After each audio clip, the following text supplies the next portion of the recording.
नमस्ते बच्चों, आज हम पढ़ेंगे नेपाल के बारे में। हमारा पड़ोसी देश नेपाल।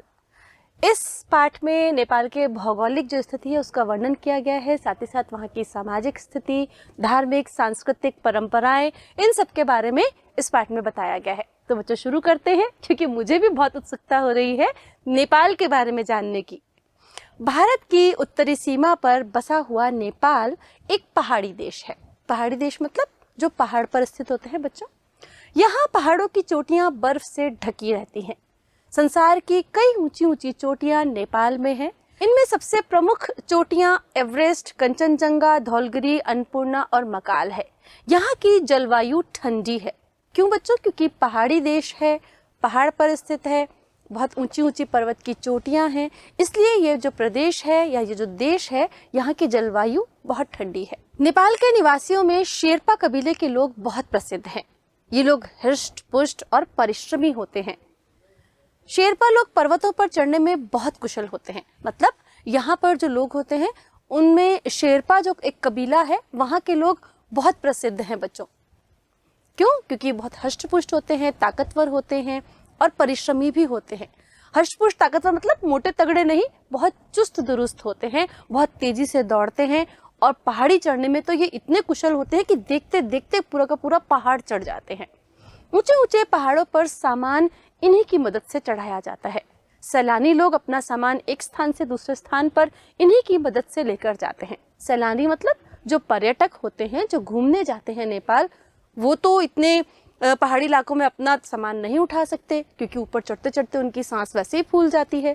तो ये जो शेरपा लोग होते हैं, ये सामान इधर से उधर ले जाने में उनकी मदद करते हैं। एवरेस्ट पर सबसे पहले चढ़ने वाले तेंजिंग थे, जो शेरपा कबीले के ही थे। नेपाल का एक भाग ऊंचे ऊंचे पहाड़ों वाला है, ये बर्फीला, वही दूसरा भाग तराई वाला है। मतलब एक ऊंचा है और एक हिस्सा जो इसका हिस्सा है वो तराई वाला मतलब निचला है, जो गर्म है। नेपाल की भूमि वन संपदा से भरपूर है। इसमें बाघ, भालू और अन्य वन्य जीव रहते हैं। मतलब नेपाल की धरती पर बहुत सारे वन्य प्रदेश भी हैं, जिनमें जंगली जानवरों का अच्छा खासा निवास स्थान है। यहाँ की भूमि का कुछ हिस्सा दलदल वाला है। क्यों? क्योंकि बर्फीला प्रदेश है, वहाँ पर बारिश होती है तो वहाँ की जो मिट्टी है वो दलदली हो जाती है। अतः यह स्वास्थ्य की दृष्टि से अच्छा नहीं है। पहले नेपाल के राजमार्ग व्यवस्था अच्छी नहीं थी। यही कारण है कि यह अन्य देशों से कुछ अलग थलग रहा। मतलब नेपाल जाने के लिए जो बड़े बड़े राजमार्ग होते हैं वहाँ वो ठीक नहीं थे, इसलिए यह देश जो था वो एक अलग थलग देश के रूप में रहा। यहाँ की कुछ ही ऐसी सड़कें थीं जिनसे आवागमन होता था। इसके बाद हवाई मार्ग से या हवाई जहाज से यात्रा शुरू हो गई। मतलब सड़क के रास्ते हम वहां पर आसानी से नहीं जा सकते थे, इसलिए यहाँ के लिए हवाई यात्रा शुरू की गई। नेपाल की राजधानी काठमांडू में एक हवाई अड्डा बनाया गया। इस तरह नेपाल के साथ आवागमन सरल हो गया। मतलब जो सड़क मार्ग था, सड़क यातायात था, वो तो इतना सुगम नहीं था, वहां पर अच्छा नहीं था, इसलिए वहां पर काठमांडू में एक हवाई अड्डा बनाया गया, जिससे हम हवाई जहाज के माध्यम से वहां पर आसानी से पहुंच सकते हैं। भारत और नेपाल को जोड़ने वाला एक राजमार्ग त्रिभुवन भी है। नेपाल की राजधानी काठमांडू विष्णुमती और बागमती नामक दो नदियों के बीच बसा हुआ एक नगर है। मतलब नेपाल का जो काठमांडू इसकी राजधानी है वो विष्णुमती और बागमती दो नदियों के बीच में बसा हुआ है। यहाँ सर्दी के मौसम में कड़ाके की ठंड पड़ती है, लेकिन गर्मियों में मौसम बहुत सुहावना हो जाता है। यहाँ पक्षियों, जानवरों, देवी देवताओं और अन्य काल्पनिक जीव जंतुओं की आकृतियां खुदी हुई हैं। नेपाल की अधिकांश जनसंख्या हिंदू धर्म को मानने वालों की है, परंतु यहाँ बौद्ध धर्म के मानने वाले भी हैं। नेपाल में मंदिरों की संख्या भी अच्छी खासी है। बच्चों यहाँ पर बता रहे हैं कि यहाँ के जो अधिकांश लोग हैं वो हिंदू धर्म को मानते हैं। जैसे हम भारत देश में हिंदू धर्म मानते हैं, लेकिन वहाँ पर बहुत से लोग ऐसे भी हैं जो बौद्ध धर्म को प्रमुखता देते हैं। यहाँ पर कड़ाके की ठंड पड़ती है सर्दियों के दिनों में, पर गर्मियों में यहाँ का वातावरण जो है बहुत सुहावना हो जाता है। नेपाल का पशुपतिनाथ मंदिर सबसे प्रसिद्ध है। यह काठमांडू में है। भारत से भी प्रतिवर्ष काफी संख्या में लोग यहाँ आते हैं और शिवरात्रि के दिन यहाँ बहुत बड़ा मेला लगता है। काठमांडू के अलावा पाटन, भाड़गांव, कीर्तिपुर नेपाल के प्रमुख नगर हैं।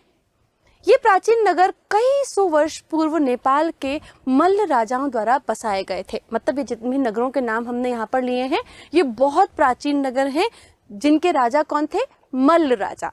और इन्होंने ही इन नगरों का निर्माण किया था। भवन के सबसे ऊपर और सबसे छोटी छत पर एक तिकोना कलश रखा जाता है। इसमें एक घंटी लटकी रहती है। यहाँ के लोगों का मानना है कि इस शैली की शुरुआत नेपाल से ही हुई थी।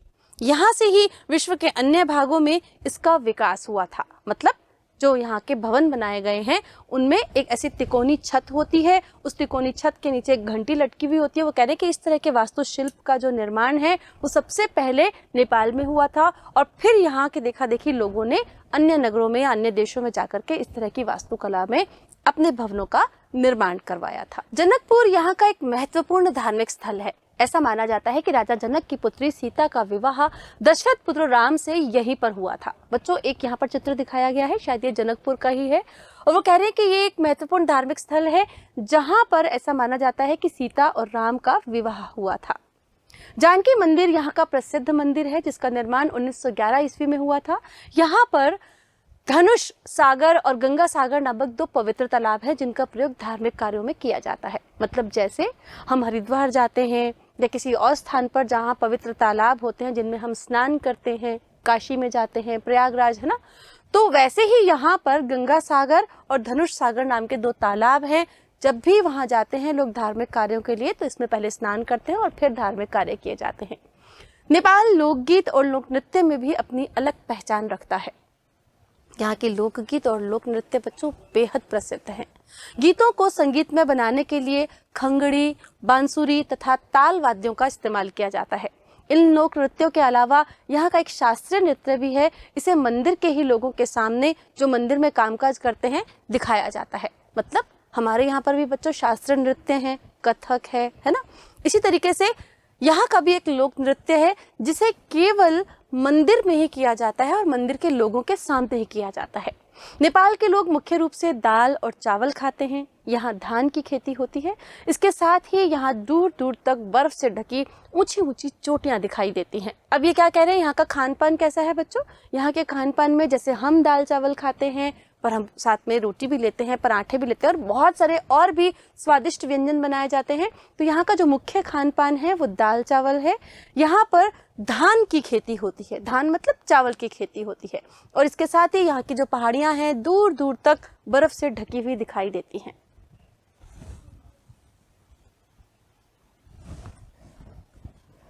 घाटी के ऊपरी हिस्से में जहाँ ऊंचे पहाड़ हैं वहाँ चावल की फसल नहीं हो पाती। ये लोग अपने भोजन में गेहूं, जौ, चावल, दाल और आलू लेते हैं। मतलब शुरू में बताया था ना कि यहाँ पर एक तराई वाला हिस्सा है और एक पहाड़ी हिस्सा है। तो पहाड़ी हिस्सों में चावल की खेती नहीं हो पाती क्योंकि चावल जो है वो पानी में डूबे रहते हैं, चावल के जो खेत होते हैं। इसलिए पहाड़ों पर रहने वाले जो लोग हैं वो गेहूं, जौ, दाल और आलू भी चावलों के अलावा खाते हैं। नेपाल वन संपदा और क्वार्ट्ज भंडार की दृष्टि से समृद्ध देश है। यहाँ से निर्यात होने वाली प्रमुख वस्तुएं पटसन, चावल, पशु खालें और जड़ी बूटियां हैं। बच्चों, ये सारी चीजें यहाँ से निर्यात की जाती हैं, मतलब दूसरे देशों को भेजी जाती हैं।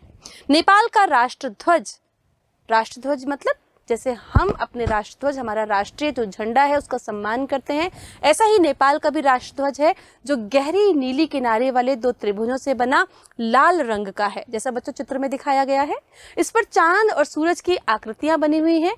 यह विश्व का इकलौता हिंदू राष्ट्र है। इकलौता मतलब एकमात्र हिंदू राष्ट्र है भारत के अलावा। यानी कि भारत में हम हिंदू धर्म को मानते हैं, पूजते हैं, लेकिन भारत के अलावा जो बाहर विदेशी राष्ट्र हैं, जो हमारे पड़ोसी राष्ट्र हैं, उनमें नेपाल एकमात्र ऐसा देश है जो हिंदू धर्म का पालन करता है। और यहाँ के राजा भी जो थे वो हिंदू धर्म को मानने वाले थे। तो बच्चों, आज हमने पढ़ा नेपाल के बारे में। ऐसा लगा ना कि शायद हम नेपाल घूम कर ही आ रहे हैं। तो कभी मौका लगे तो नेपाल ज़रूर जाइएगा क्योंकि ये हमारा पड़ोसी राष्ट्र है और बहुत खूबसूरत यहाँ की वन संपदा है, यहाँ की ऊंची ऊंची पहाड़ियाँ भी हैं।